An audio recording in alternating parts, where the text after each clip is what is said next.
Hi there, this is Brenda with Keenan Kreations, and today I have a embossed fall card for you using the new Vintage Leaves stamp set and framelits along with some gold accents.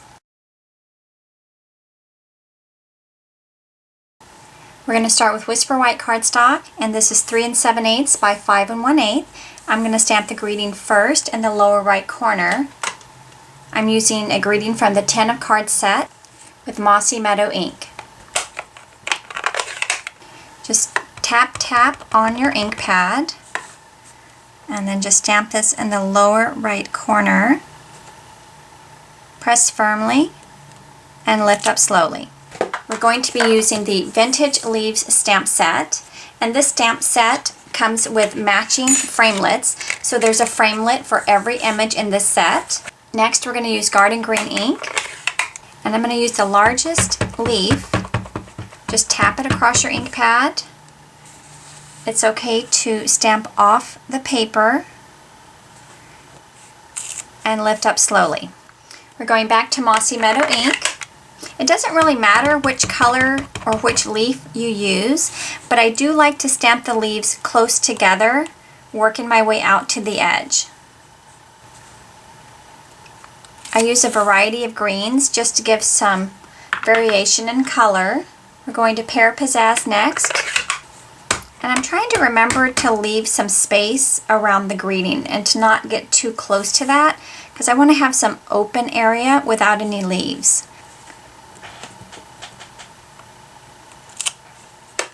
We'll go to Old Olive next.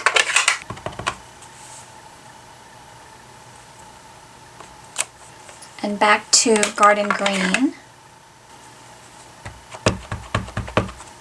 And a lot of these leaves in this corner are going to get covered up, but they are still going to be peeking through, so I want to make sure and stamp this. Even though you won't see a lot of it, you'll see some of it. And then back to Mossy Meadow. Now once we have all the images and the greeting stamped, we're going to do some sponging around the edges. And I want to start with a lighter green first, so I'll go with Pear Pizzazz. And you're just going to hold the sponge like this so it's nice and round. And rather than go this way on the ink pad, we're going to go this way. If we go this way, what happens is this actually kind of goes under and you end up getting ink on the top part, which will get on your fingers. So just go sideways and rub it across the ink pad. And I always like to just gently tap on the scratch paper in case it's too dark. And we're going to start sponging. We'll start off the paper and work our way up, just hitting the edges.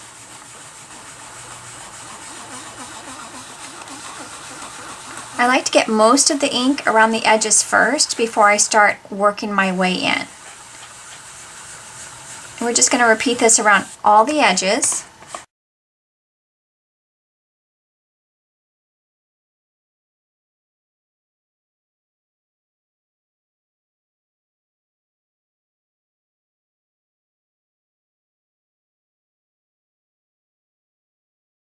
I'm going to go in a little bit more over the leaves. I don't want it to be a solid green, so I want to leave some nice white areas also, but I do want to just kind of bring that sponging in a little bit.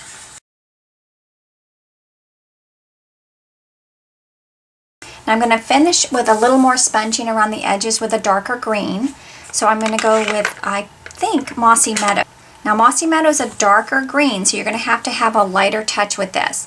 So still rub your sponge across the ink pad, but you do want to pat a lot of that ink off. You'd rather have too little ink than too much, because you can always go back and add more, but once it's on there, it's not coming off. So just have kind of a light touch around the edges here. Sometimes it's hard to see what's really happening on the cardstock because of all this excess ink. So every once in a while, just kind of scoot it over and you'll get a better picture of what this is looking like. And you can see how this is just slightly darker around the edges, but it still has that soft light green in the center.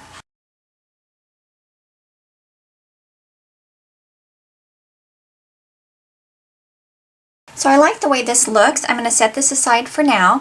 I will say at my classes, when I have a customer that is not very happy with their sponging, most of the time, if they just continue sponging a little bit longer, they'll end up with a good result. So don't give up on your sponging, just keep practicing. Now I have a leaf that I've already stamped in Versamark and I've embossed it with gold embossing powder. So I want to sponge some of the same inks over this leaf, but I want to use a variety of greens. I don't want to use the same green.